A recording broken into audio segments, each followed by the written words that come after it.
رسول اللہ صلی اللہ علیہ وآلہ وسلم نزول قرآن کے وقت بہت سختی محسوس فرمایا کرتے تھے، اور اس کی علامتوں میں سے ایک یہ تھی کہ یاد کرنے کے لیے آپ اپنے ہونٹوں کو ہلاتے تھے۔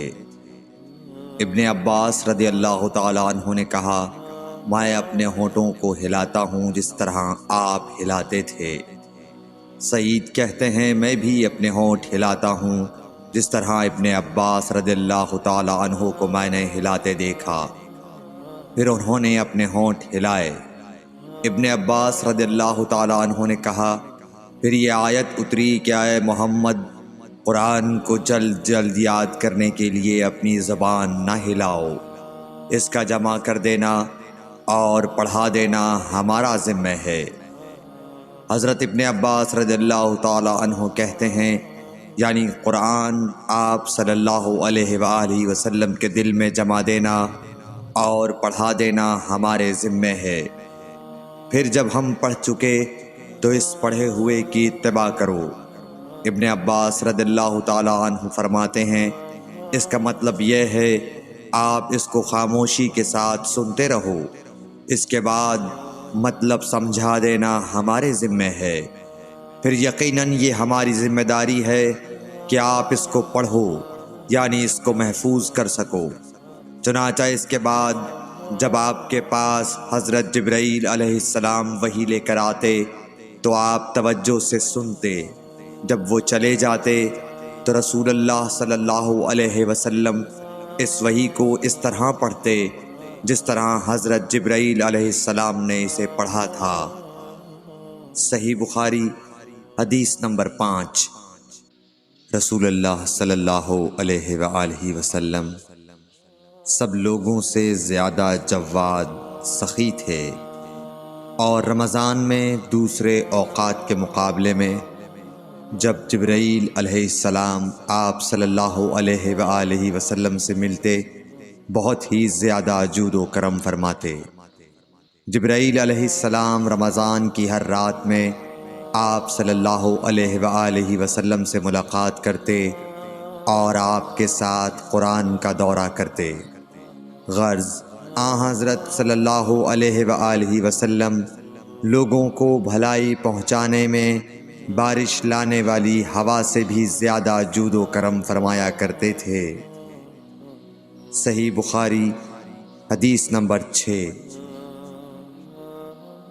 ہرقل شاہ روم نے قریش کے قافلے میں ایک آدمی بلانے کو بھیجا، اور اس وقت یہ لوگ تجارت کے لیے ملک شام گئے ہوئے تھے، اور یہ وہ زمانہ تھا جب رسول اللہ صلی اللہ علیہ وسلم نے قریش اور ابو سفیان سے ایک وقتی عہد کیا ہوا تھا۔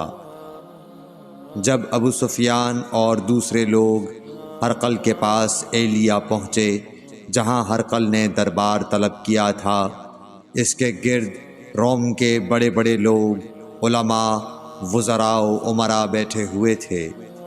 ہرقل نے ان کو اور اپنے ترجمان کو بلوایا، پھر ان سے پوچھا کہ تم میں سے کون شخص مدعی رسالت کا زیادہ قریبی عزیز ہے؟ ابو سفیان کہتے ہیں کہ میں بول اٹھا کہ میں اس کا سب سے زیادہ قریبی رشتہ دار ہوں۔ یہ سن کر ہرقل نے حکم دیا کہ اس ابو سفیان کو میرے قریب لا کر بٹھاؤ اور اس کے ساتھیوں کو اس کی پیٹھ کے پیچھے بٹھا دو۔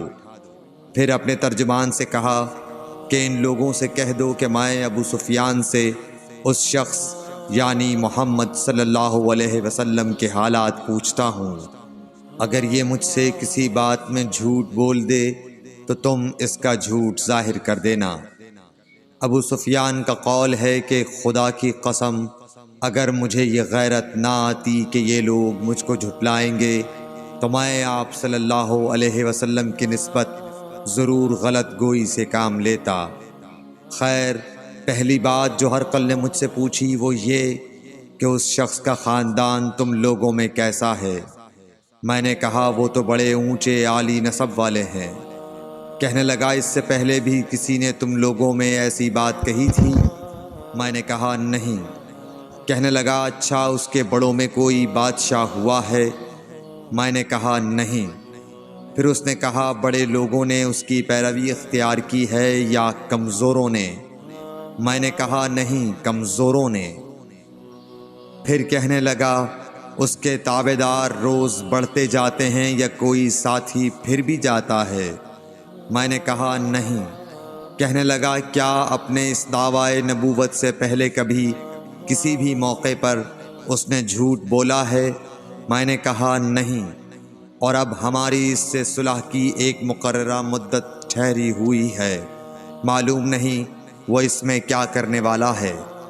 ابو سفیان کہتے ہیں میں اس بات کے سوا اور کوئی جھوٹ اس گفتگو میں شامل نہ کر سکا۔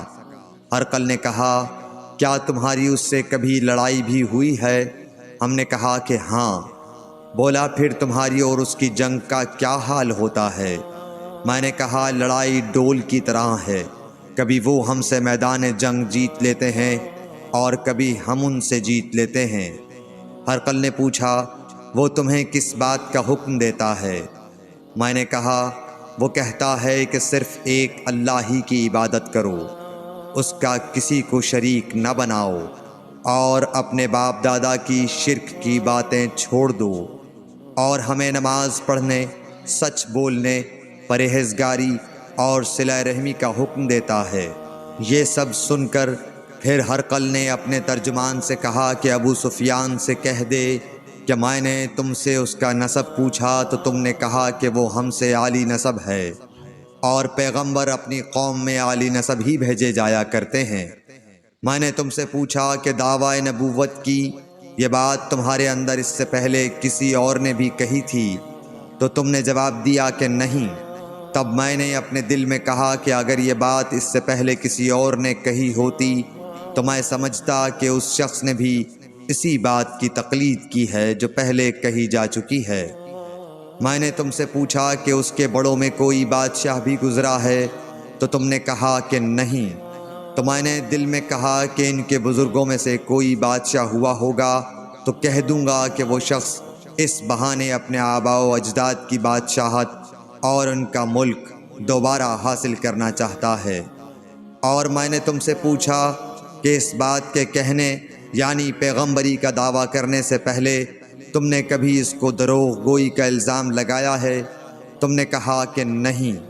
تو میں نے سمجھ لیا کہ جو شخص آدمیوں کے ساتھ دروغ گوئی سے بچے وہ اللہ کے بارے میں کیسے جھوٹی بات کہہ سکتا ہے۔ اور میں نے تم سے پوچھا کہ بڑے لوگ اس کے پیرو ہوتے ہیں یا کمزور آدمی؟ تم نے کہا کمزوروں نے اس کی اتباع کی ہے۔ تو دراصل یہی لوگ پیغمبروں کے متبعین ہوتے ہیں۔ اور میں نے تم سے پوچھا کہ اس کے ساتھی بڑھ رہے ہیں یا کم ہو رہے ہیں؟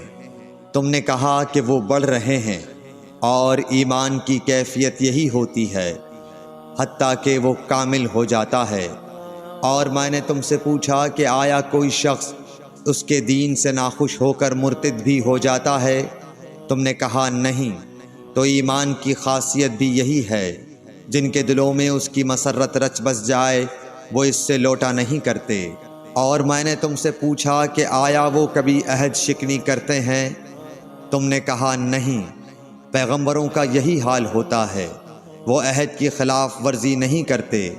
اور میں نے تم سے کہا کہ وہ تم سے کس چیز کے لیے کہتے ہیں؟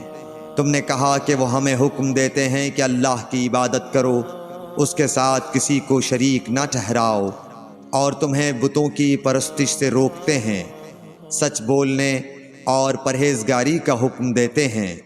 لہٰذا اگر یہ باتیں جو تم کہہ رہے ہو سچ ہیں تو ان قریب وہ اس جگہ کا مالک ہو جائے گا کہ جہاں میرے یہ دونوں پاؤں ہیں۔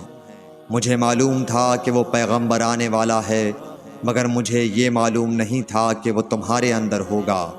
اگر میں جانتا کہ اس تک پہنچ سکوں گا تو اس سے ملنے کے لیے ہر تکلیف گوارا کرتا۔ اگر میں اس کے پاس ہوتا تو اس کے پاؤں دھوتا۔ ہرقل نے رسول اللہ صلی اللہ علیہ وسلم کا وہ خط منگایا جو آپ نے وحیہ کلبی رضی اللہ تعالیٰ عنہ کے ذریعے حاکم بصرہ کے پاس بھیجا تھا، اور اس نے وہ ہرقل کے پاس بھیج دیا تھا۔ پھر اس کو پڑھا تو اس میں لکھا تھا اللہ کے نام کے ساتھ جو نہایت مہربان اور رحم والا ہے۔ اللہ کے بندے اور اس کے پیغمبر محمد صلی اللہ علیہ وسلم کی طرف سے یہ خط ہے شاہ روم کے لیے۔ اس شخص پر سلام ہو جو ہدایت کی پیروی کرے۔ اس کے بعد میں آپ کے سامنے دعوت اسلام پیش کرتا ہوں۔ اگر آپ اسلام لے آئیں گے تو دین و دنیا میں سلامتی نصیب ہوگی، اللہ آپ کو دوہرا ثواب دے گا، اور اگر آپ میری دعوت سے روگردانی کریں گے تو آپ کی رعایا کا گناہ بھی آپ ہی پر ہوگا۔ اور اے اہل کتاب، ایک ایسی بات پر آ جاؤ جو ہمارے اور تمہارے درمیان یکساں ہے، وہ یہ کہ ہم اللہ کے سوا کسی کی عبادت نہ کریں اور کسی کو اس کا شریک نہ ٹھہرائیں، اور نہ ہم میں سے کوئی کسی کو خدا کے سوا اپنا رب بنائے۔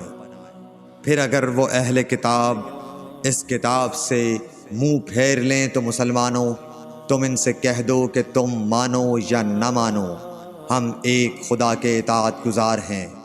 ابو سفیان کہتے ہیں جب ہرقل نے جو کچھ کہنا تھا کہہ دیا اور خط پڑھ کر فارغ ہوا تو اس کے ارد گرد بہت شور و غوغا ہوا، بہت سی آوازیں اٹھیں اور ہمیں باہر نکال دیا گیا۔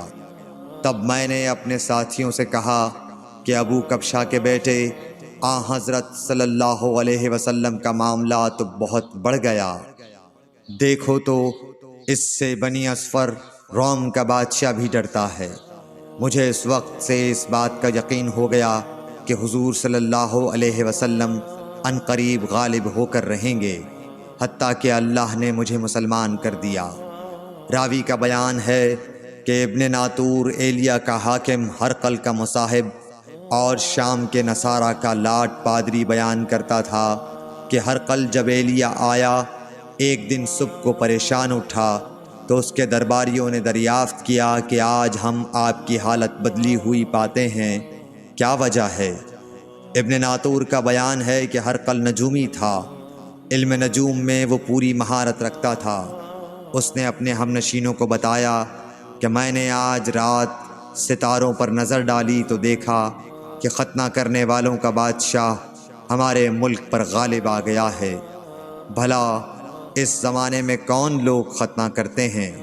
انہوں نے کہا کہ یہود کے سوا کوئی ختنہ نہیں کرتا، سو ان کی وجہ سے پریشان نہ ہوں۔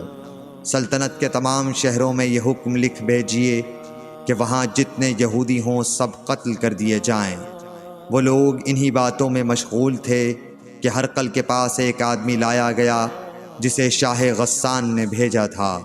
اس نے رسول اللہ صلی اللہ علیہ وسلم کے حالات بیان کیے۔ جب ہرقل نے سارے حالات سن لیے تو کہا کہ جا کر دیکھو وہ ختنہ کیے ہوئے ہے یا نہیں۔ انہوں نے اسے دیکھا تو بتلایا کہ وہ ختنہ کیا ہوا ہے۔ ہرقل نے جب اس شخص سے عرب کے بارے میں پوچھا تو اس نے بتلایا کہ وہ ختنہ کرتے ہیں۔ تب ہرقل نے کہا کہ یہی محمد صلی اللہ علیہ وسلم اس امت کے بادشاہ ہیں جو پیدا ہو چکے ہیں۔ پھر اس نے اپنے ایک دوست کو رومیہ خط لکھا، اور وہ بھی علم نجوم میں ہرقل کی طرح ماہر تھا۔ پھر وہاں سے ہرقل حمص چلا گیا۔ ابھی حمص سے نکلا نہیں تھا کہ اس کے دوست کا خط اس کے جواب میں آ گیا۔ اس کی رائے بھی حضور صلی اللہ علیہ وسلم کے ظہور کے بارے میں ہرقل کے موافق تھی کہ محمد صلی اللہ علیہ وسلم واقعی پیغمبر ہیں۔ اس کے بعد ہرقل نے روم کے بڑے آدمیوں کو اپنے حمص کے محل میں طلب کیا اور اس کے حکم سے محل کے دروازے بند کر لیے گئے۔ پھر وہ اپنے خاص محل سے باہر آیا اور کہا، اے روم والو، کیا ہدایت اور کامیابی میں کچھ حصہ تمہارے لیے بھی ہے؟ اگر تم اپنی سلطنت کی بقا چاہتے ہو تو پھر اس نبی صلی اللہ علیہ وسلم کی بیعت کر لو اور مسلمان ہو جاؤ۔ یہ سننا تھا کہ پھر لوگ وحشی گدھوں کی طرح دروازوں کی طرف دوڑے، مگر انہیں بند پایا۔ آخر جب ہرقل نے اس بات سے ان کی یہ نفرت دیکھی اور ان کے ایمان لانے سے مایوس ہو گیا تو کہنے لگا کہ ان لوگوں کو میرے پاس لاؤ۔ جب وہ دوبارہ آئے تو اس نے کہا، میں نے جو بات کہی تھی اس سے تمہاری دینی پختگی کی آزمائش مقصود تھی۔ سو وہ میں نے دیکھ لی۔ تب یہ بات سن کر وہ سب کے سب اس کے سامنے سجدے میں گر پڑے اور اس سے خوش ہو گئے۔ بالآخر ہرقل کی آخری حالت یہی رہی۔ صحیح بخاری حدیث نمبر 7۔